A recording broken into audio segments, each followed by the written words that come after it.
Gente, poxa, obrigado pela presença. Bom dia a todos. Meu nome é Alexandre Brandão. Eu estou aqui com duas representações de peso, né? Estou aqui tendo que representar o presidente Lúcio, que está numa visita, numa viagem a trabalho para São Paulo, se eu não me engano, e o meu chefe, que é o Dr. Aldo Paviani, professor e diretor de estudos urbanos e ambientais, que teve que representar o Lúcio numa reunião lá no Complan. Então, aqui estou com esse chapéu duplo aqui e tal, espero desempenhar a minha missão. O que eu vou propor hoje para vocês? Vou falar um pouquinho do que a gente vai fazer hoje, rapidamente. Apresentar a Cássia, que vai fazer a apresentação, pelo menos a grande parte dela, porque aí eu fico aqui de mesa e ela fica a apresentação, e ela fez todos os estudos, todos os cálculos, todos os levantamentos. Depois depois da apresentação dela, a gente volta para abrir o espaço para debate, para a imprensa preferencialmente, e a gente faz uma discussão aqui sobre as questões de água, e depois a gente encerra com alguma conclusão, alguma coisa assim, tá?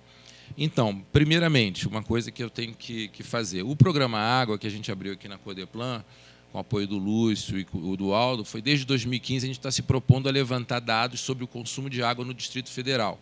A gente achou que a nossa maior contribuição para os estudos ambientais na Codeplan seria fazer uma ligação entre os dados de consumo de água, os dados que a CAESB e a DASA produzem e tal, e fazer sempre um cruzamento com as informações socioeconômicas da Codeplan. Né? O nosso colega da DASA está aqui, a gente tem sempre trocado informações. A gente fez um acordo de cooperação técnica com a DASA para fazer série de levantamentos e tal. Então, eu acho que a gente cumpriu o papel nesse programa de água. A principal contribuição deles é olhar para o consumo, já que a gente ia deixar as questões hidrológicas, meteorológicas, de engenharia e tal, para o pessoal da CAESB e da DASA, que entendem disso como ninguém. Então, nossa contribuição é fazer essa discussão mais do ponto de vista do consumo, de oferta, de demanda, de como é que estão esses dados. E é isso que a gente vai apresentar hoje para vocês. Quando eu digo a gente, eu digo a Cássia, e eu tenho que apresentar a Cássia aqui, vou passar a palavra para ela.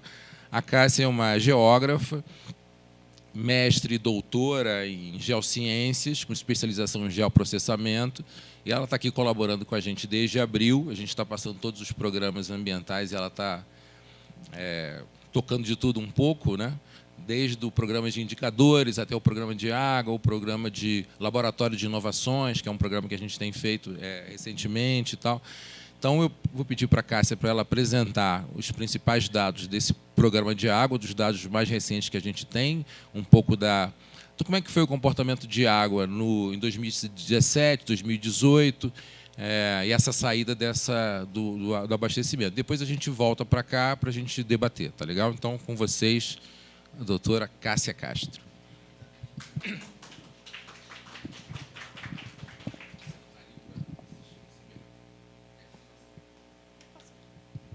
Bom dia.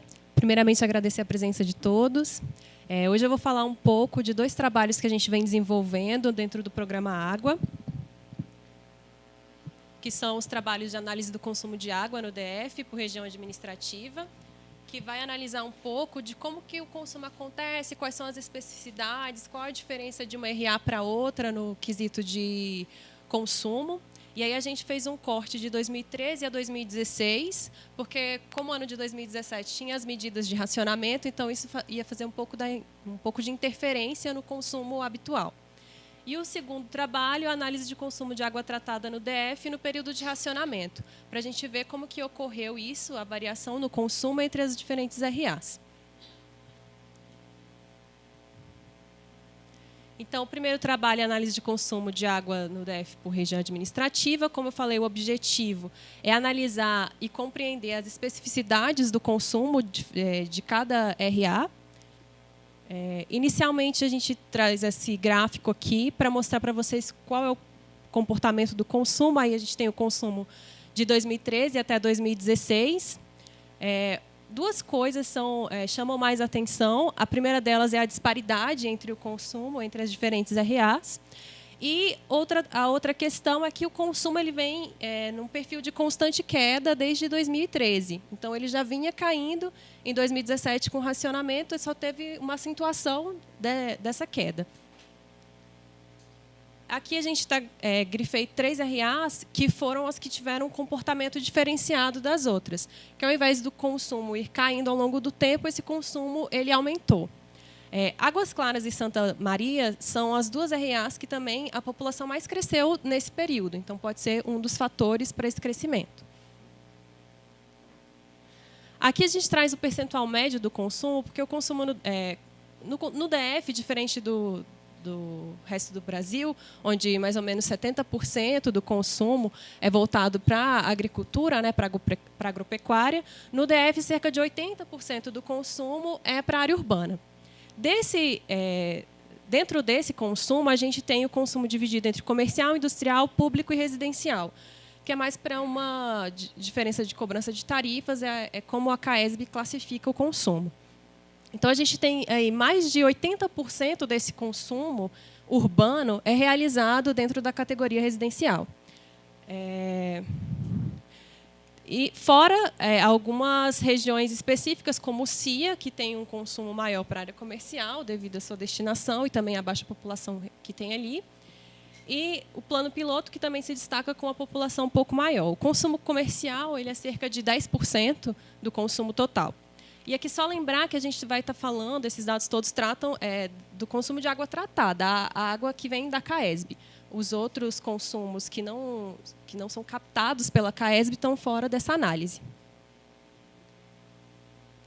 Então, aqui, para compreender um pouco mais do consumo, o que a gente coloca? Que algumas coisas influenciam nesse consumo.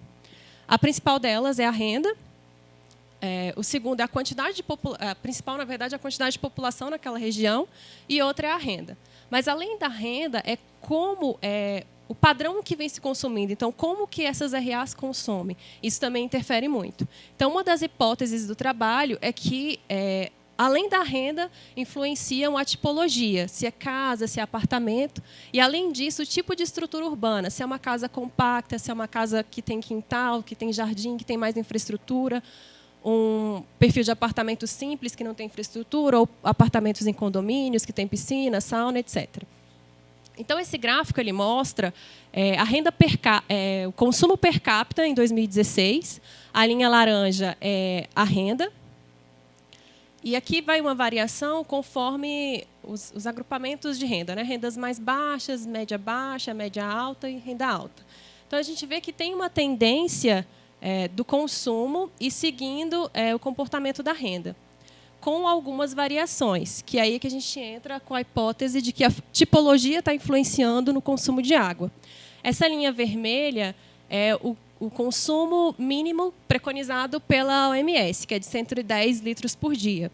Então, a gente percebe aqui outro ponto interessante, além da disparidade entre o consumo, onde o Lago Sul ele consome até 6 vezes mais que a estrutural, que é quem mais consome. A gente vê também que só quem está dentro, abaixo até, né, do mínimo estabelecido, são as RAs com as rendas mais baixas. E aí você tem um aumento gradual do consumo conforme a renda vai aumentando, até mesmo dentro dos agrupamentos de renda. Então, para a gente entender esse consumo, a gente partiu do pressuposto de analisar a renda, juntamente com a tipologia, e aí a gente vai olhar se é casa ou apartamento, que é o que predomina no DF, e, além disso, os tipos de estruturas urbanas. Então, o que é esse tipo de estrutura urbana? Eles são regiões homogêneas, tanto na sua funcionalidade, quanto no tipo de material, densidade e características físicas. Esse mapeamento ele é realizado por imagens de satélite, então, é uma diferenciação que quem mapeou consegue diferenciar daquele espaço. Então, a gente tem... esse mapeamento foi elaborado pela UNB. Eu participei do mapeamento e outros pesquisadores, esse mapeamento mais específico é de 2010, então ele é bem mais detalhado e conta com 25 classes. Para o trabalho, a gente deu uma enxugada na quantidade de classes e ficou só com as principais e as que são predominantes dentro de cada RA, para poder ir fazendo a análise. Então, aqui a gente separou meio as RAs com renda similar.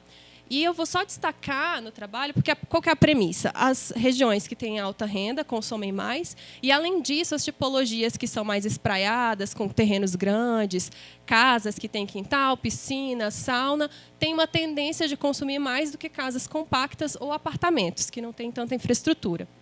E aqui a gente traz o exemplo da baixa renda. A gente pode ver, então, que, conforme a renda aumenta, o consumo também vai aumentando, com exceção de Varjão e estrutural. Nesse caso, todas essas RAs têm predominantemente a tipologia do tipo casa. Só que elas têm algumas especificidades. Paranoá e Varjão têm tipologias diferentes. Então, aqui a gente vai chamar a atenção para a Fercal e para o Varjão, que tem mais ou menos a mesma renda, mas, ainda assim, o consumo no Varjão é diferenciado. Então, a tipologia que predomina nessas duas regiões são diferentes. Então, no Fercal, a gente tem casas mais simples, com um terreno compacto, casas de até um andar, um pavimento, que você não tem muito espaço para ter outras infraestruturas. E no Varjão, também é um perfil compacto, mas com casas que podem variar também até 2 andares. Então, você já tem um pouco mais de infraestrutura naquelas regiões. Esse perfil aqui é da Fercal e esse aqui do Varjão. Então, a gente tem essa premissa que a diferença de tipologia também afeta no consumo. Mas, nesse caso, isso não seria tão preponderante, porque é uma tipologia que é similar. Então, a gente acredita que talvez essa tipologia aqui da Fercal vai evoluir para algo parecido com o que tem hoje no Varjão. Então, a gente começou a tentar entender por que dessa diferença no consumo. E uma das hipóteses é que pode estar havendo uma reestruturação social no Varjão, onde tem pessoas com renda maior que possam estar se mudando para RA. E que isso ainda não pode ter sido captado pelo estudo de renda. Aqui, já passando para as RAs que têm renda média baixa, o consumo e o tipo de moradia que predomina são casas. Nessa RA, todas as RAs, com exceção do Gama, têm a mesma tipologia do Varjão. O Gama já tem uma tipologia diferente, que são lotes um pouco maiores, de até 500 metros quadrados, onde algumas casas vão ter jardins, algumas casas vão ter piscina, mas não é regra, né? E aí a gente vê a principal diferença é que tanto o Gama quanto a Candangolândia, eles têm uma renda parecida, só que a Candangolândia tem um consumo um pouco maior. E aqui acontece o mesmo que aqui na hipótese anterior, porque, teoricamente, a gente tenderia a achar que o Gama, como tem lotes maiores e mais espaço onde você possa consumir mais água, teve um consumo menor do que na Candangolândia. Então, a gente também acha, a hipótese, né, é que também esteja tendo uma reestruturação social nessas áreas. Um estudo da CEGET pontuou que, na Candangolândia, estão sendo construídos casas com mais pavimentos, né? A média era de 2 pavimentos e agora tem edifícios com até 3 ou 4 pavimentos, o que pode apontar para um aumento na renda dessas pessoas. Então, aqui é o perfil. Aqui é o perfil que predomina na Candangolândia e aqui no Gama, com lotes um pouco maiores.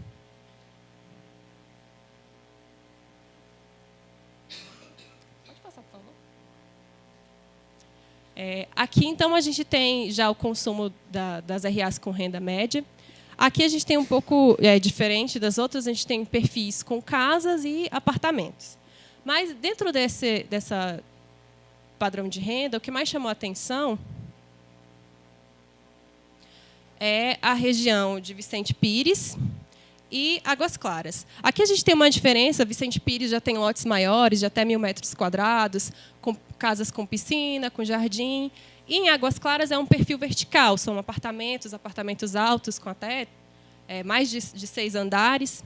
E boa parte desses apartamentos tem uma área de lazer, são condomínios, então tem piscina, jardim, onde pode-se ter um consumo maior de água. Então, o que a gente verificou, que mesmo no perfil unifamiliar, onde você tem um terreno maior, que você também tem casas e piscinas, comparado ao perfil multifamiliar de apartamentos, o perfil multifamiliar consumiu mais água, o que poderia se esperar o contrário, já que no multifamiliar isso está diluído na coletividade. Então, a gente tem também algumas hipóteses que têm a ver com o fato de, nos prédios, não se ter a individualização do hidrômetro, então a conta muitas vezes é partilhada entre os moradores, e você ter, já no caso de Vicente Pires, que você paga a sua própria conta, você tem um maior controle do consumo, do que você está consumindo, é uma das hipóteses. Uma outra hipótese é que Vicente Pires também tinha um consumo muito forte por meio de poços artesianos. Ela teve ligação de água direta da CAESB mais tardiamente. E algumas dessas casas podem ainda estar utilizando água de poços, apesar da gente não ter essa informação.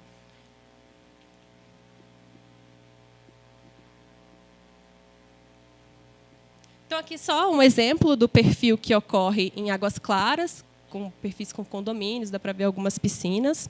E aqui o perfil de Vicente Pires, onde também dá para se notar várias casas com piscinas e jardins, que é um lote mais grande, é um pouco mais espraiado. E aqui o consumo na tipologia onde se tem as mais altas rendas do DF. O primeiro ponto aqui, então, é a diferença entre um perfil unifamiliar, que acontece no Lago Norte, e um perfil multifamiliar, que ocorre no plano piloto, que é o padrão do plano piloto e sudoeste é o mesmo padrão. São prédios de até 6 andares, não tem infraestrutura, não tem área de lazer, rodeado de uma área verde. E no Lago Norte a gente tem casas luxuosas, com lotes de até 2.000 metros quadrados, algumas até mais, onde você tem piscina, tem sauna, jardim, dependendo da residência, né? Então, esse perfil é o mesmo perfil que ocorre no Parkway e no Lago Sul. Então, aqui o primeiro ponto é a diferença no consumo. Embora plano piloto e Lago Norte tenham rendas similares, o consumo no Lago Norte é superior ao plano piloto. Então, a gente acredita que o fato de ter-se mais onde gastar, então você tem jardim e piscina, tem uma tendência do consumo ser maior. O outro ponto é a relação entre os tipos multifamiliares. Então, a gente vê aqui que tem plano piloto e sudoeste, que tem o mesmo padrão e tem um consumo bem similar, mesmo com a renda sendo diferente. Então, quando você tem um consumo dentro de um prédio multifamiliar, a tendência é que essa estrutura consiga segurar um pouco do consumo, independente da elevação da renda da pessoa.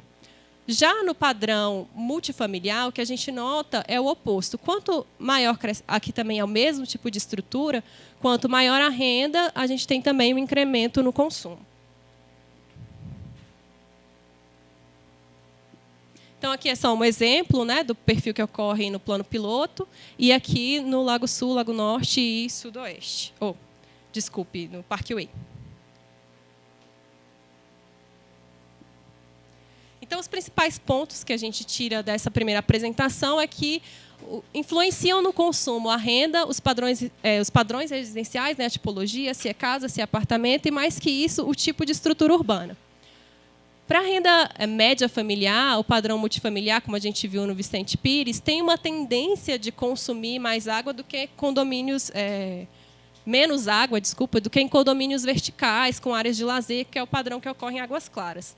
No padrão de alta renda, o padrão multifamiliar existente utiliza menos água que o padrão unifamiliar. Então, mesmo com a mesma renda, a gente tem uma diferença no tipo de estrutura, em que, com um tipo de estrutura mais espraiada, a gente tem um maior consumo.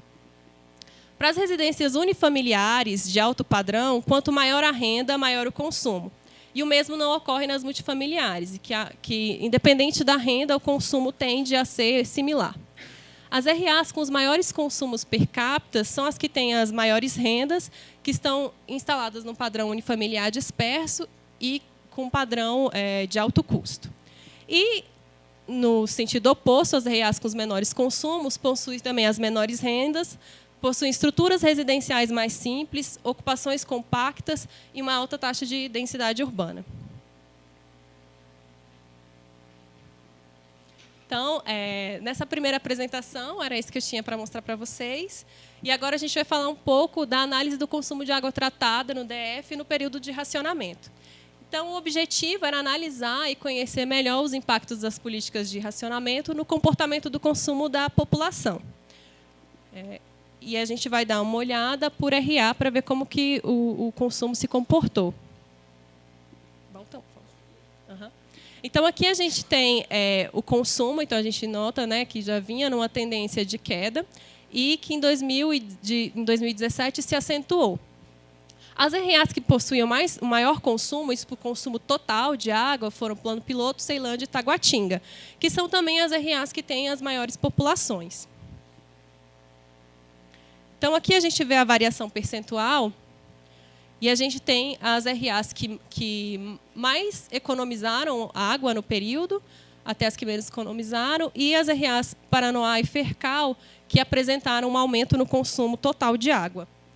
Então, as RAs que mais economizaram, que mais reduziram água, isso em relação a elas mesmas no ano anterior, foram Cia, Lago Sul, Lago Norte e Icaraí. Cia em torno de 16%, Lago Sul 15,6%, Lago Norte 14,1%. E o Parkway 13,8%. E as que menos reduziram no consumo de água foram São Sebastião, Planaltina, Sobradinho 2. Onde Sobradinho 2, que mais economizou 4,3% em relação ao seu consumo anterior.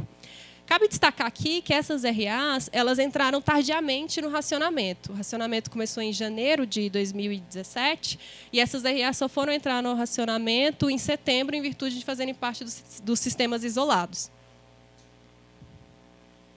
Aqui está marcado já, são as RAs Plano Piloto e Ceilândia, que são as que têm o maior consumo. Como que elas conseguiram reduzir o seu consumo de um ano para outro? Então, aqui, onde elas se encontram na redução. Ceilândia reduziu em torno de 13% e Plano Piloto um pouco mais de 10%. E aqui, Paranoá e Fercal, que obtiveram, ao contrário de todas as outras RAs, obtiveram um crescimento no consumo. O que mais chama atenção é Paranoá, porque o crescimento foi bastante elevado, né, quase 30%. Uma das hipóteses que a gente conseguiu concluir para esse aumento todo foram as entregas graduais do programa Paranoá Parque, que podem ter influenciado no consumo de água nesse período. E, só para chamar a atenção, a gente vai falar apenas do consumo total, do consumo comercial e do consumo residencial, que são os mais representativos. Então, o consumo residencial, como a gente viu, representa em torno de 80%, e o comercial, cerca de 10%. Então, a gente tem, aqui nesse gráfico, nota-se a grande disparidade no consumo comercial entre as RAs, em que o Plano Piloto consome até 5 vezes mais que Taguatinga e Santa Maria, que são o segundo e terceiro lugar em consumo comercial. Aqui também a gente mostra a redução.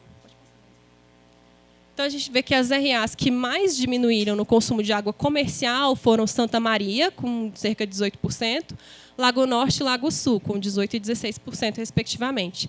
Em Santa Maria, esse consumo se dá muito em virtude do polo JK, que tem um grande polo comercial ali. E as que menos economizaram água foram Sobradinho 2, Varjão e Gama. Isso pode ter a ver também com o tipo de comércio que existe nessas localidades. Aqui a gente mostra onde está o Plano Piloto. E Taguatinga, que são as que mais consomem, o quanto elas conseguiram reduzir. Plano Piloto um pouco mais de 10% e Taguatinga em torno de 12%. E também, em contraponto, as regiões de Fercal e Itapuã, que também tiveram um aumento no consumo. Esse aumento do consumo comercial para Fercal foi o que contou também para o aumento do consumo total de água. E aqui o consumo residencial, que é o maior. A gente também nota aqui a grande disparidade, né, do consumo de água. E as RAs que mais consomem água são Ceilândia, Plano Piloto e Águas Claras, que são também as RAs que possuem a maior população no DF. Então, o consumo, aqui o gráfico do consumo, né, quem mais reduziu, e aqui, de novo, Fercal e Paranoá com aumento no consumo. Então, esse aumento no consumo residencial para o Paranoá foi o que fez o consumo total ter também aumentado. As RAs que mais consumiram residencialmente em relação ao ano anterior foram Lago Sul, Parkway e Lago Norte. E as que menos reduziram foi Paranoá, Fercal e Planaltina. Voltando a lembrar que Paranoá, Planaltina, Sobradinho 2 entraram depois no racionamento. Então, aqui é Ceilândia e o plano piloto, que são as que mais consomem, onde elas se encontram no consumo. Então, Ceilândia teve uma redução de mais ou menos 13%, e o plano piloto aqui com cerca de 10% de redução. E Paranoá e Fercal que tiveram um aumento no consumo de água. Vale lembrar aqui também que isso é o consumo em relação à própria RA no ano anterior. Quando você vê o consumo absoluto, total, no ano, as que mais consomem são as RAs que também tiveram as maiores reduções, é proporcional. Então, aqui eu trouxe um gráfico com a renda per capita do ano de 2016, só para a gente entender um pouquinho também do contexto. Então, aqui a gente tem que as RAs com alta renda foram as que mais economizaram água, isso comparadas com elas mesmas no ano anterior. E as de baixa renda tiveram um aumento no consumo, puxado principalmente por aquele aumento que teve no Paranoá. E aqui a gente tem um gráfico do consumo per capita do ano anterior, só para mostrar que justamente essas regiões que mais reduziram o consumo são as que mais consomem, que têm o maior consumo per capita. Em contraponto, as que têm as rendas mais baixas são as que menos consomem, que muitas vezes consomem abaixo do que é preconizado como mínimo. A estrutural é 62%, então é menos da metade do mínimo, quase. Pode passar, Alexandre. E aqui a gente tem um exemplo do perfil, do padrão de tipo de estrutura que predomina nessas regiões que tiveram as maiores reduções, que são porque elas têm onde mais reduzir água, então, onde se tem mais como economizar. Aqui é só para mostrar que aqui são as RAs que mais caíram no consumo, Lago Sul, Parkway, Lago Norte, Sudoeste, Guará, Candangolândia, Santa Maria e Ceilândia. São RAs de diferentes rendas, mas todas elas têm em comum de ser a tipologia predominante são casas, com exceção do Sudoeste, que tem predominância em apartamento. E aqui, como a gente não tinha dados para 2018, para anual e por RA, o que a gente tem disponível até hoje são dados mensais até setembro, a gente trouxe para mostrar como é que tem se comportado o consumo no ano de 2018, mês a mês. Então, o racionamento terminou em junho, aqui. Então, antes do racionamento, continuou numa tendência de queda. Podia se esperar que houvesse uma estabilização, já que o ano passado teve uma queda acentuada, mas esse consumo continuou caindo nos meses que sucederam em 2018. Essa informação é para o DF todo, não tem informação por RA, e é o consumo total. E aí, mesmo depois do racionamento, também continuou num perfil de queda. Até setembro de 2017, em relação a 2016, a economia foi de em torno de 15 milhões de metros cúbicos de água, que corresponde a 9,5% de economia. Em 2018, a economia, em relação a 2017, foi de 5% até setembro. Então, aqui tem um gráfico mês a mês com a variação percentual. O que chama a atenção aqui esse de baixo é 2017 em relação a 2016 e o azul é 2018 em relação a 2017.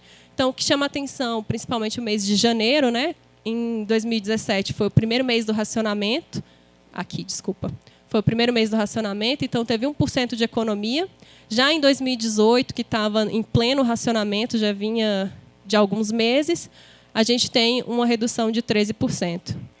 E, em 2018, com exceção de fevereiro, que teve um aumento no consumo, a tendência também foi de queda. Até chegar em setembro, que teve queda similar ao do ano anterior, comparado com 2016. Então, os principais pontos que a gente tira é que já vinha numa trajetória de redução do consumo, que se acentuou em 2017. Então, de 2017 em relação a 2016, a redução foi de cerca de 9,5%, mesmo com um crescimento de mais ou menos 2% na população.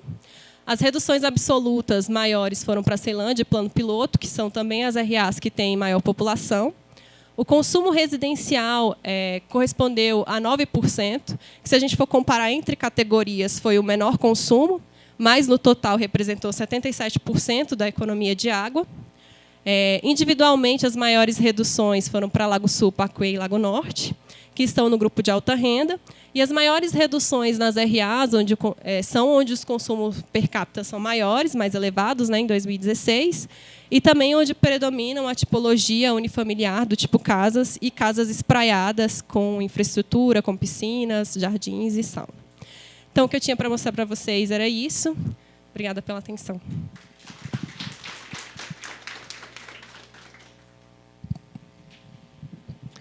Pedimos aos palestrantes para posicionar na mesa para perguntas e respostas.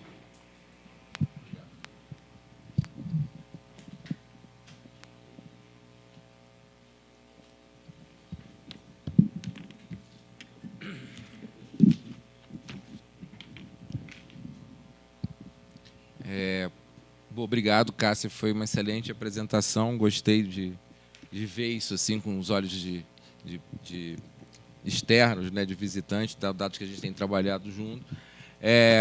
Vou abrir perguntas agora para a plateia, para os interessados. Queria agradecer a presença de dois diretores da casa, Ana Nogales e Bruno, que estão sempre nos apoiando. Vejo pessoas da ADASA e da CEGET também, então a gente pode fazer uma discussão bastante interessante sobre esse tema, que é um tema que eu gosto muito.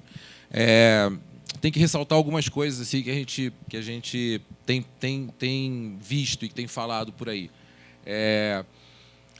Na questão do racionamento, eu acho que a gente fez o racionamento que devia ter sido feito, com alguns problemas, é claro, sempre há problemas, mas eu acho que ele cumpriu os objetivos. A gente percebeu que as maiores reduções no consumo de água foram naquelas RAs onde o consumo per capita é maior, apesar de ter absolutamente um grande impacto dentro de Ceilândia, por exemplo, que é um lugar com bastante habitação, de baixa renda e média baixa, a gente conseguiu as maiores reduções dentro de Lago Sul, Lago Norte, Parkway e tal. Então, acho que é uma coisa interessante. Uma outra coisa que a gente viu, que a gente está acompanhando, mas que a gente viu muito rapidamente, foi que o comércio sofreu muito, teve reduções até maiores que o consumo residencial, não em termos absolutos, mas em termos relativos. E a gente não sabe dizer, porque, na verdade, foi uma tempestade perfeita, não sabe dizer se a redução no consumo de água no comércio teve a ver com a crise que se abateu em 14, 15, 16, a redução de água já vinha descendo, ou se foi o racionamento. Sim, a gente viu que foram mais de 2.500 lojas comerciais fechadas no DF em 2016, e a gente não sabe se dizer o quanto foi do racionamento e quanto foi da crise econômica, né? E uma coisa que eu acho que é interessante dos dados que a Cássia trouxe, que a gente tem levantado, é que a gente chega agora, no final do ano, com uma pergunta de $1 milhão, né? Quer dizer, por que o consumo de água no DF continua caindo mesmo após o racionamento? A gente estava vendo que teve taxas, foi menos 5% em julho, foi menos 8% em agosto, foi menos de 5% em setembro, e a gente esperava que aumentasse um pouco o consumo, talvez até positivamente, nesses 3 últimos meses fora do racionamento. Então, é uma questão que a gente está perseguindo, né? E mas a gente chega nesse final do ano com um cenário bastante interessante para o novo governo. A gente teve um aumento da oferta, diversos novos sistemas produtores começaram e vão produzir mais água para o Distrito Federal, vindo aqui de dentro e vindo de fora, num cenário de estabilização de uma demanda num patamar baixo. Então, o que estava muito apertado em 2014, 2015, ou seja, a nossa oferta estava praticamente igual a uma demanda crescente, agora a gente tem um cenário bem diferente. A gente tem um cenário de crescimento de 1 ou 2 pontos na oferta e uma queda de 1 ou 2 pontos, talvez até mais, em relação à demanda. Então, é um cenário bastante confortável para a gente entrar o ano. Feitas essas considerações, eu queria escutar vocês e ver que impressões e recomendações e questões vocês têm. Então, ficamos abertos para questionamentos. Cássio. Bom dia, meu nome é Cássio Costa. Eu sou superintendente de estudos econômicos e fiscalização financeira da ADASA. Gostaria primeiro de parabenizar o trabalho da Codeplan. Essa parceria que a ADASA está fazendo com a Codeplan é muito rica e eu acho que a gente precisa avançar em alguns outros pontos. Uma das dúvidas que eu tenho também é essa mesma que o Alexandre acabou de pontuar, né, de como a gente pode explicar essa continuidade da redução do consumo. E tenho algumas outras dúvidas também, que a gente poderia avançar nos trabalhos para poder, em conjunto, para poder tentar explicar isso. Como, por exemplo, a redução de consumo nas RAs de baixa renda, que estão hoje abaixo do consumo mínimo recomendado. Quais são os motivos para essas RAs consumirem abaixo do consumo? Existem outras fontes alternativas de água que essa população está usando? Ou ela realmente está consumindo menos do que o recomendado? Esse consumo menor do que o recomendado, como que está afetando essa população dessas áreas? Se eles estão passando por severas restrições ou eles estão se adaptando bem com essa quantidade de água, né? E como que isso pode até influenciar na questão da saúde dessa população. E também um outro ponto que a gente seria relevante nesse momento estudar, ao meu entender, é a elasticidade da demanda de água, porque a gente imaginava que estaríamos próximo de um consumo aí antes do período da crise hídrica, pelo menos nessas regiões mais humildes, a um consumo onde a elasticidade seria pequena, mas mesmo nas regiões mais carentes, nas RAs de menor renda, houve uma redução, às vezes até significativa, aí, no consumo de água. Então, para a gente poder tratar esses aspectos que podem ser muito importantes em como a gente vai tratar a água e o consumo daqui para frente, e como a gente vai estabelecer políticas para que a gente possa ajudar ou tentar influenciar o consumo das pessoas de renda mais alta para que tenham uma redução desse consumo, e as de renda mais baixa, se for necessário, para que elas consumam pelo menos próximo ali ao recomendado pela Organização Mundial de Saúde.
Bom dia, Sérgio da Beura.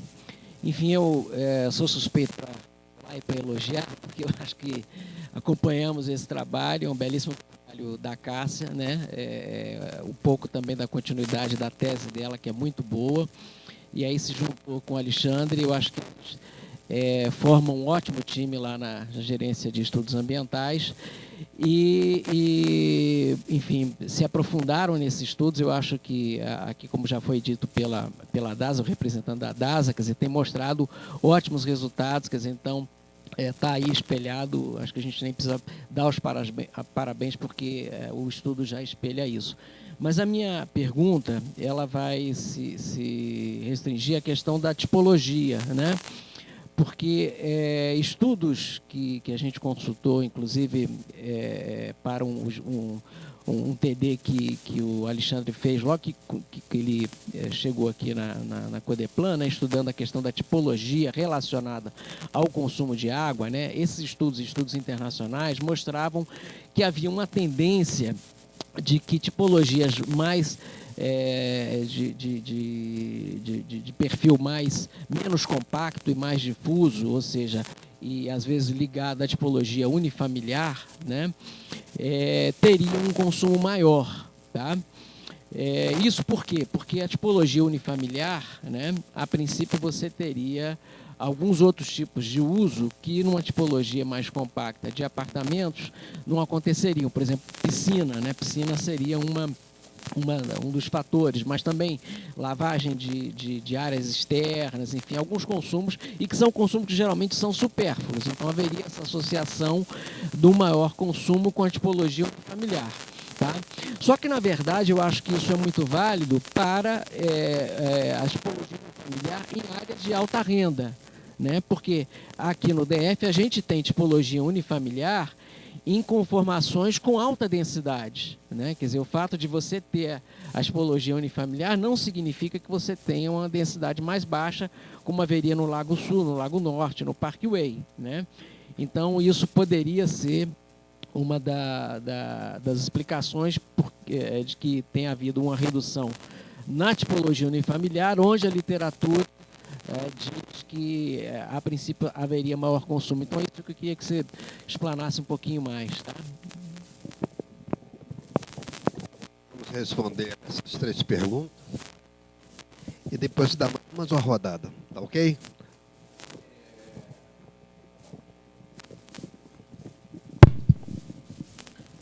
Cássia, você quer fazer algumas considerações? Bom, primeiro, sobre a continuidade da redução do consumo, que o Cássio pontuou, para a gente foi uma surpresa, uma boa surpresa. Esperava que o consumo até crescesse um pouco mais. Essa redução no consumo de baixa renda, a gente não tem dado suficiente para explicar por que ocorreu. São regiões que estão geograficamente distantes, muitas vezes, e a gente não sabe se ali elas têm outro tipo de meio de consumir a água. Então, seria necessário um pouco mais de pesquisa sobre poços clandestinos ou mesmo poços outorgados. Um dos pontos que a gente pontuou até no texto para discussão, mas não veio para apresentação, era justamente isso. Se essa redução no consumo e consumir abaixo do mínimo afetaria de alguma forma essas populações. A gente acredita que talvez sim, mas não de uma maneira geral. Algumas podem ser mais afetadas, porque é uma média, né, de qualquer forma. A Débora colocou, né, por que nas RAs de alta renda se manteve a redução do consumo. Na verdade, elas reduziram do ano de 2016 para 2017, mas depois do racionamento, a gente não tem como dizer onde que ocorreram essas reduções. A gente sabe que o consumo continua caindo, mas como não tem o dado por RA, a gente não sabe quais são as RAs que continuam reduzindo. Se todas elas estão reduzindo ou se são só algumas e em que classes elas estariam. Mas provavelmente tem um apelo da conscientização por meio das campanhas. O fato da tarifa também interfere, então esse era um outro ponto para a redução do consumo. A gente acredita que para baixa renda, principalmente o aumento da tarifa E as áreas onde se tem menor reservação, normalmente estão nas áreas de baixa renda. Então, isso impacta um pouco mais, porque elas ficaram, sei lá, dias sem poder consumir de fato. Então, isso também teve um impacto na quantidade que elas consumiram. Em relação à tipologia, o Sérgio falou, disse muito bem. Então, a tendência é que numa tipologia espraiada, que você tem mais infraestrutura de jardinagem e etc., esse consumo seja mais elevado do que numa tipologia mais vertical, compacta de apartamentos. Só que isso tem ainda uma forte influência da renda. Como ele falou, isso acontece, a gente pôde verificar isso para as rendas mais altas, onde a gente viu que realmente, com apartamento e na área que tem essa tipologia mais espraiada, Lago Sul, Lago Norte, realmente isso acontece. O consumo é maior onde você tem casas e menor onde você tem apartamentos. A gente não conseguiu ir mais a fundo nisso, por conta do tipo do dado também, porque a gente fez uma associação, onde tinha uma tipologia predominante. No Lago Sul, Lago Norte, Parkway é mais fácil, porque é quase que 90% da tipologia residencial é realmente essa. Mas em outras RAs a gente tem vários outros tipos de tipologia que interferem ali no consumo. Então, o ideal era analisar a tipologia separadamente, mas a gente ainda não tem dado para chegar nesse tipo de análise. Então, o que a gente esperava era comparar também, dentre a renda similar, como que acontece entre os apartamentos que têm condomínios com área de lazer, se o consumo é maior em casa com jardim, com piscina, ou em condomínios que têm área de lazer, mas a gente ainda não conseguiu verificar isso. Em relação aos próprios apartamentos, para ver se tem diferença entre as áreas que têm área de lazer e apartamentos simples. A gente também não conseguiu ver isso porque não tem essas duas tipologias predominantes dentro de uma mesma faixa de renda. Então, são hipóteses que a gente acredita, mas que a gente não pôde efetivamente verificar porque não tem como chegar nesse ponto com o dado que a gente tem. Posso responder também? Eu ia deixar para cá, mas não resisto. Eu acho que a questão das parcerias com a DAS e da CAESB, elas são fundamentais para a Codeplan. Uma das coisas que a gente fez desde 2015 desde 2015 para deixar para a Codeplan é que a gente tivesse estudos de monitoramentos permanentes das realidades urbanas e ambientais. Eu acho que é fundamental que a gente persista nisso e que a Codeplan faça isso daqui para frente, não como um governo sombra, mas para ajudar a monitorar, olhar as políticas públicas. E eu sei que as outras diretorias também fizeram, mas a Deura fez muito isso. A gente está muito próximo da DASA, da CAESB, da CEGET, da SEMA, da CEMOB, enfim. E eu acho que a gente deve persistir nisso. Um dos estudos que eu acho que é mais interessante, talvez até as diretorias mais econômicas possam nos ajudar, em relação na verdade, a gente está tentando fechar isso com o Jussânio, né? Era a discussão do peso das tarifas no consumo das RAs de meio de baixa renda, de alta renda, e ver como é que isso está funcionando. O que a gente sabe é que, por causa da renda média no DF ser muito elevada, no geral, as tarifas não pesam muito. Então, fica assim 0,2, 0,5 da renda média comprometida com a tarifa média de água. Quando você pega o salário mínimo, isso aumentou, mesmo o salário mínimo tendo aumentos reais, você já foi para 4%, 5%, 6% do valor do salário mínimo da tarifa média de água em relação àquilo. E eu acho que a gente tem que continuar esses estudos em relação a esse impacto mesmo. A gente sabe que fez diferença, sabe que a tarifa fez diferença, mas a gente não conseguimos medir. A tipologia, eu acho que o Sérgio lembrou muito bem. Na verdade, a gente foi inspirado na discussão do Sérgio sobre tipologias na Espanha, em que a gente começou a investigar não só a dependência do consumo de água em relação à renda, que é muito claro dentro do DF, ou seja, as RAs com nível de renda maior tem um nível de consumo per capita mesmo, isso acontece em todo o mundo, mas que tem variações muito importantes pela tipologia. Só que, quando você cai para a tipologia, você começa a se perder, primeiro, na desagregação dos dados da CAESB. Então, a gente tinha que olhar isso com mais calma. Mas parece claro que casas mais compactas tem um tipo de comportamento completamente diferente de casas mais espraiadas, enfim, do Parkway, que o consumo no Parkway é sempre problemático em relação à água, por exemplo, problemático no sentido de uma demanda muito elevada, né? Mas que a gente tem que investigar mais. Então, são as townhouses que tem dentro do lago, dentro do plano piloto, você tem uma série de características urbanas que fazem muita diferença. Por exemplo, dentro de Águas Claras, aqueles residenciais que têm serviço e têm com áreas de uso comum bastante sofisticadas, é completamente diferente do mesmo tipo de renda, seja no sudoeste, seja na sudoeste, octogonal, alguma coisa assim. Então, faz diferença, mas eu só queria ter mais tempo de continuar a avançar nesses estudos com a CAESB e com a DASA, né? Fazer uma nova rodada de perguntas ali, a professora Ana e o Carlos. Bem, bom dia. Meu nome é Carlos, sou governador. Primeiro, parabéns pelo trabalho, bastante vencedor. Eu cheguei um pouquinho atrasado. Eu não sei se vocês falaram metodológica.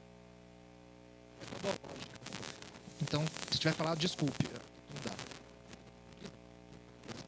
Se vocês fatoraram perdas do abastecimento de água no estudo de vocês, e como vocês fizeram isso? Qual é a dificuldade de fazer e potencial maneira de trabalhar para levar isso em consideração no consumo ou em estudos futuros? Obrigado.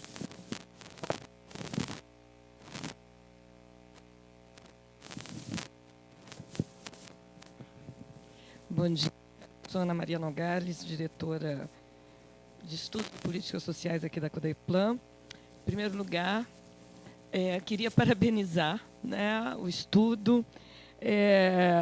Um estudo é bom quando a gente sai com muitas perguntas.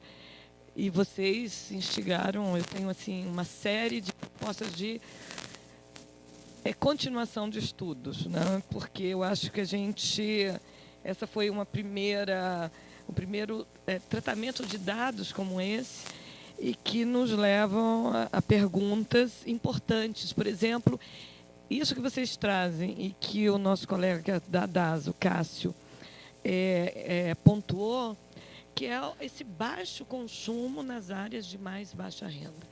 Eu acho que isso aí, eu não tinha essa ideia, eu acho que grande parte, né, de pessoas que trabalham nessa temática social não tinha essa dimensão desse baixo consumo e qual o impacto que pode ter na área da saúde. Eu acho que estudos nessa direção devem ser realizados, sobretudo, se é um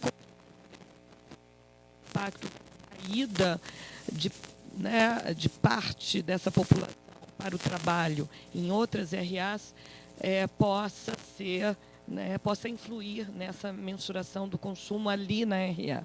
Então, são muitas questões de hábitos de consumo, de modos de consumo, de continuidade de consumo, e depois o impacto do racionamento nessas populações de mais baixa renda, para mim, né, são perguntas muito importantes, relevantes. Também sobre a tipologia. A tipologia, eu queria só lembrar para vocês, ao trabalhar, e eu acho que o Alexandre falou isso, a restrição de se trabalhar com o agregado da RA é muito grande, porque você tem RAs muito heterogêneas. Né? Você pôs o Lago Norte ali, mas o Lago Norte tem aquela composição da península e parte, né, das mansões, mas tem o CA, que cresceu com outra tipologia. Então, somente para falar dessa região, e as outras também, você tem que detalhar mais para verificar essa questão da tipologia. Então, concordo muito com vocês. E outra coisa, né, que eu vou colocar aí um ponto de interrogação: quais estimativas populacionais que vocês usaram para fazer o consumo per capita?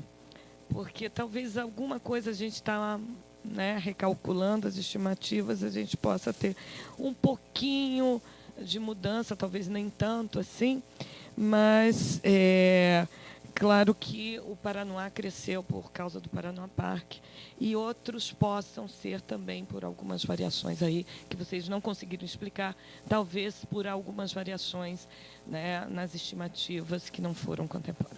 Obrigada.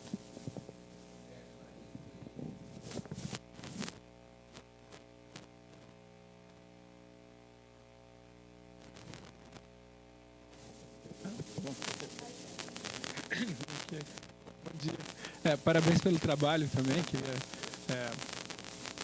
cumprimentar os autores. Eu tinha comentários básicos, quer dizer, eu lembro, quando começou o áudio do racionamento, eu comecei a ler alguma coisa, não sou especialista nisso, mas eu lembro de um trabalho, um cara analisando Hong Kong, e ele dizia o seguinte, que logo depois que você tinha racionamento, ficava mais baixo depois, por mudança de hábito, por questões. Então, eu queria que vocês comentassem um pouco da literatura, o que diz, né? Depois do racionamento, o que acontece, qual a importância dessa mudança de hábito, né? Então, um pouco pontuar essa redução que vocês observaram aí com essa mudança de hábito, né?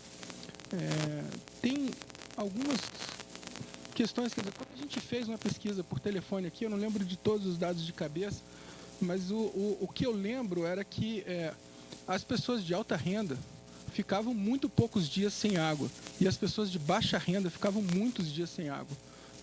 Esse foi um dado que me impactou muito do racionamento. E quando a gente olha os dados de vocês aqui, quer dizer, a gente não vê tanto esses dados. Então, talvez o pessoal de baixa renda tenha conseguido medidas de colocar uma caixa d'água adicional, fazer mudanças dentro da casa para reuso, e a população de baixa renda não tinha essa alternativa. Então, tem essa questão também, quer dizer, os mais ricos, ok, reduziram o consumo, mas tinha muita gordura e também tinha mais renda para conseguir mudar o hábito ou a tipologia, a forma de armazenar água. Então, acho que era uma questão para pontuar aí também. E, por último, uma sugestão, quer dizer, quando vocês analisam por RA, e aí eu acho que o caso do Paranoá, eu acho que é o clássico, como teve uma migração muito grande por conta do Paranoá Park, teve um consumo muito alto. Então, talvez olhar o consumo de água por tipologia lá do baixa renda, alta renda. Se a pessoa saiu de São Sebastião e foi para o Paranoá Park, o consumo total dividido pela população vai continuar o mesmo. Então, essas migrações de uma RA para outra não vão afetar tanto os resultados de mudança populacional. Era só uma sugestão pequena. Não era essa.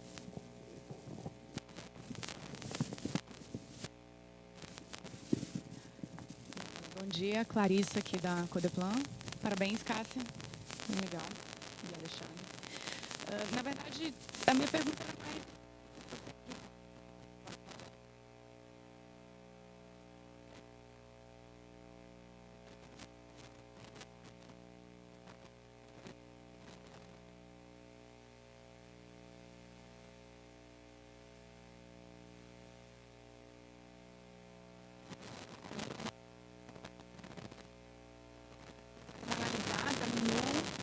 comportamento da fazer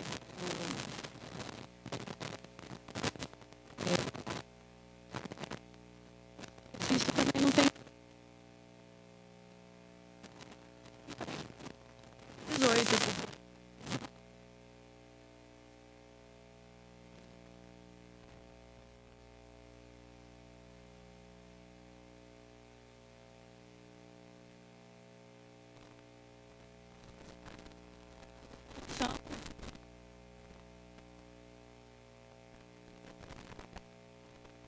Vocês estavam falando?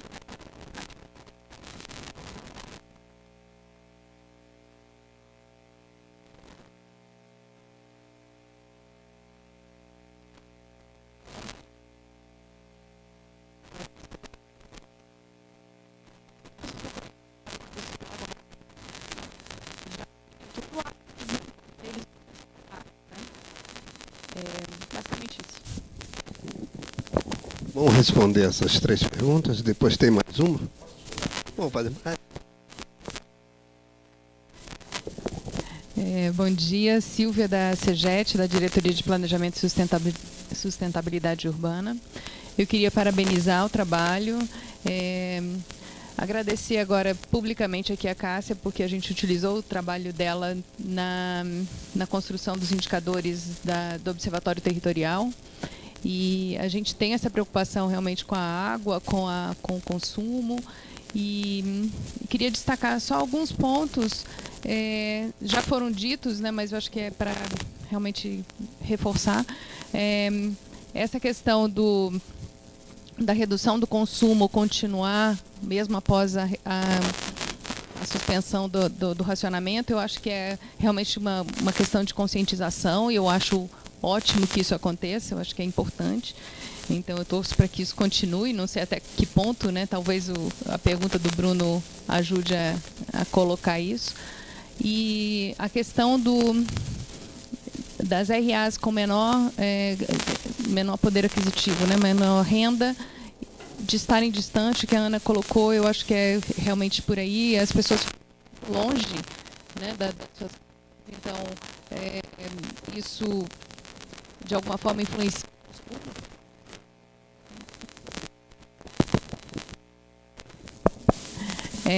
E reforçar que essa questão da tipologia é super essencial, importantíssimo para o planejamento urbano, né? Então, acho que essas questões de políticas públicas e de como a gente está planejando e vendo a cidade, a questão da tipologia, de como a gente vai pensar isso, então é super essencial, de novo, essa questão de continuar nesses estudos aí.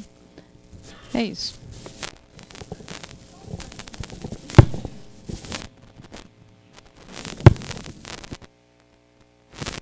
Bom, antes de nada, eu tinha esquecido de parabenizar, viu, Cássia? Foi muito bom o trabalho. Ah, bom, né? Foi realmente muito bom. Não, mas aqui eu estou como porta-voz aqui do colega. Ele queria, a demanda dele foi sobre se a DASA ou a CAESB se preocupam com esse alto uso nesses condomínios, que são até autorizados, dos poços artesianos. Que ele, no caso como morador, ele diz que há muito desperdício por ser poço artesiano, por eles não estarem com a conta oficialmente a CAESB, se existe uma preocupação, um trabalho sobre isso, porque esse desperdício, apesar de a água voltar, claro, ao subsolo, se isso aí é uma coisa que possa depois até afetar e prejudicar. Era só isso.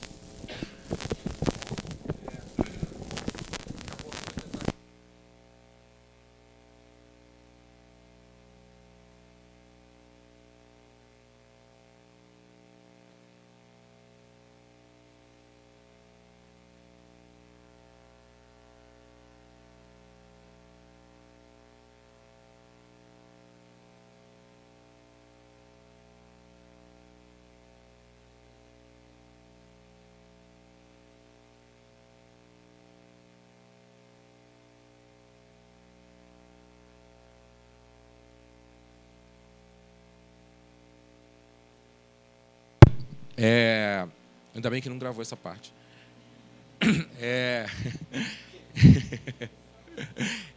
Oi? Não, as perdas não tiveram redução. As perdas começaram na casa dos 20% e chegaram até os 25% de perdas entre o consumido, entre o produzido e o consumido, e chegam até 35% entre o produzido e o faturado. Então, são perdas significativas que tanto a CAESB quanto a DASA ficam muito vigilantes, mas tem que trabalhar com investimentos para a redução das perdas. Eu acho que isso é fundamental. Mas os dados estão lá mais arrumados dentro desse TD.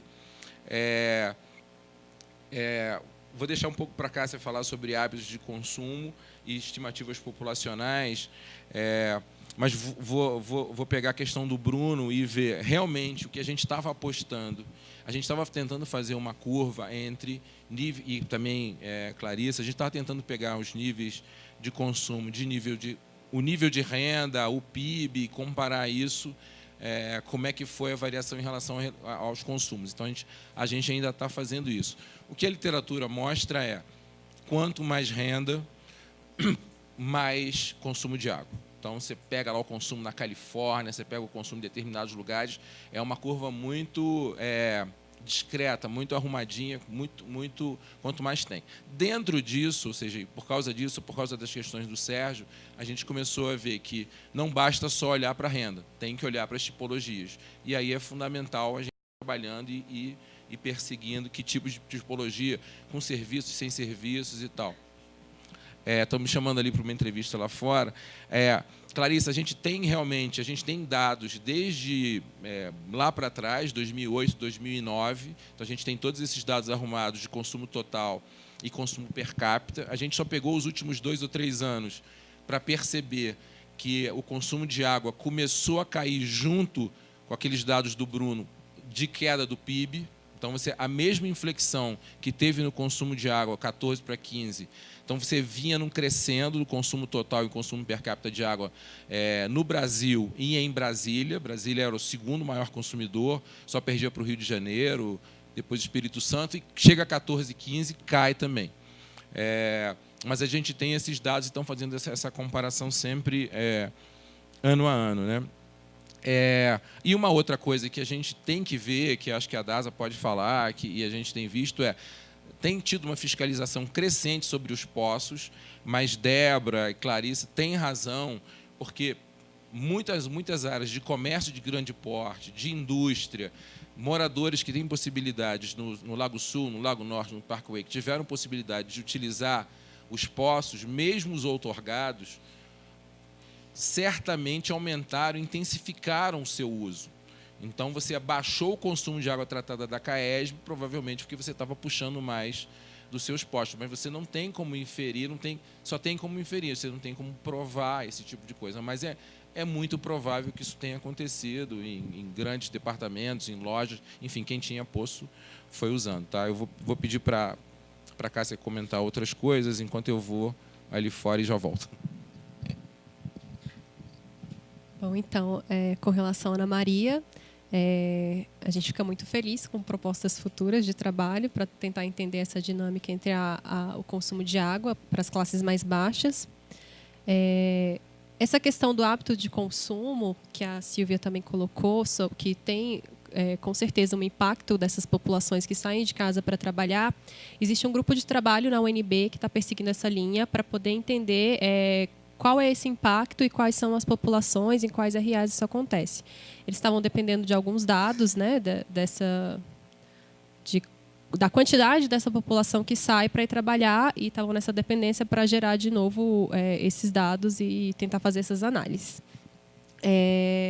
Com relação à heterogeneidade, realmente, o problema é justamente você conseguir dimensionar isso para o dado. Esse mapeamento de tipos de estruturas urbanas, inclusive, ele é originalmente de 2010, porque a gente trabalhou primeiramente com os dados do censo de 2010, que era onde a gente tinha mais informação. E aí a gente foi puxando, porque da área consolidada, que é a maior parte do DF, se altera pouco esse tipo de estrutura. O que vai mudar mais são nas regiões que estão ainda em crescimento. Então, ainda dá para usar o mapeamento. Existe também uma equipe na UNB que está atualizando o mapeamento, mas é um mapeamento muito moroso. Como você dividir homogeneamente por características específicas é muito difícil de você capturar na imagem. Então, é muito difícil conseguir fazer isso de maneira automática. Então, o trabalho é feito manualmente e é moroso e demora. Então, a gente não tem dados muito atualizados.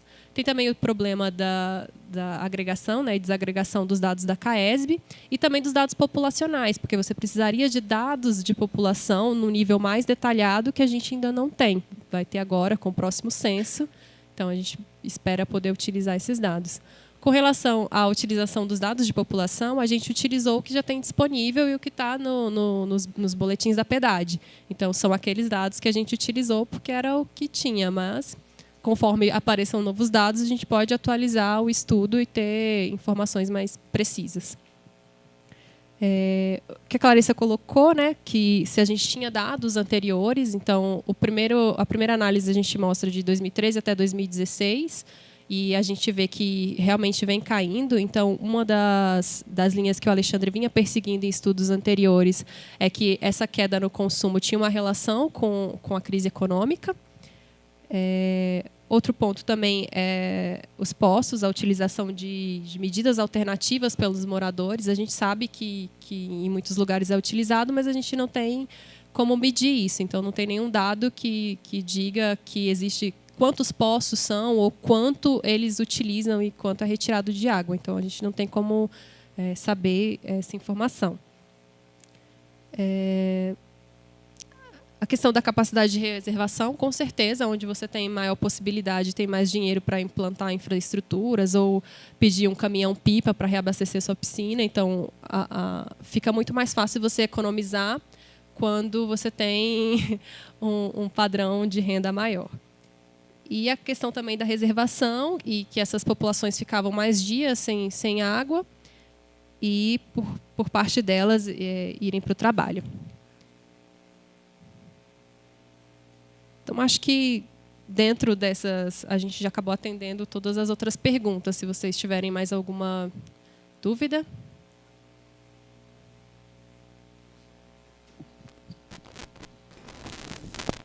Só para tentar fazer um esclarecimento à pergunta da colega ali no fundo, sobre os poços, né, como que a DASA está tratando isso. Durante o período da crise, apesar de eu não ser representante da área, né, não atuar diretamente nessa área, vou tentar esclarecer algum ponto aqui que eu tenho conhecimento. Durante o período da crise hídrica, a gente fez uma fiscalização intensiva para poder buscar quais os poços são irregulares, e foram vários poços lacrados, não sei dizer ao certo o número, mas futuramente, se for de interesse, posso até passar para vocês. E iniciamos um trabalho melhor de fiscalização e monitoramento também, inclusive por meio da contratação de drones que farão um levantamento das propriedades para ver aonde tem poços, se as captações dos poços outorgados estão sendo feitas de acordo com a outorga, nos períodos e no montante outorgado.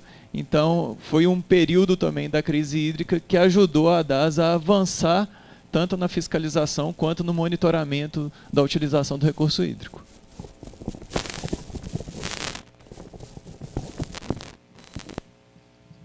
Então, gostaria de agradecer a todos pelas perguntas, por participarem, por estarem aqui, assistirem a apresentação. Muito obrigada, e a gente encerra aqui.